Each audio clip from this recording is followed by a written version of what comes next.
ঝিনাইদহ সদর ও শৈলকুপায় বজ্রপাতে 2 জনের মৃত্যু হয়েছে, আহত হয়েছে আরও 7 জন। সোমবার রাতে সদরের মায়াধরপুর ও শৈলকুপা উপজেলার দামুকদিয়া গ্রামে এ ঘটনা হয়। জানা যায়, সদর উপজেলার মায়াধরপুর গ্রামের মাঠে কাজ করছিলেন দিনমজুর আসাদুল ইসলাম।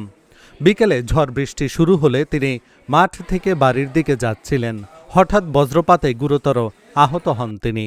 সেখান থেকে তাকে উদ্ধার করে ঝিনাইদহ সদর হাসপাতালে নিয়ে গেলে চিকিৎসক তাকে মৃত ঘোষণা করেন।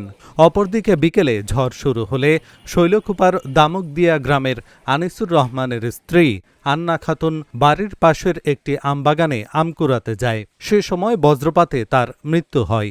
এছাড়াও ঝিনাইদহ সদরের নারিকেলবাড়িয়া ও শৈলকুপার বিভিন্ন এলাকায় বজ্রপাতে নারীসহ আহত হয়েছে আরও 7 জন।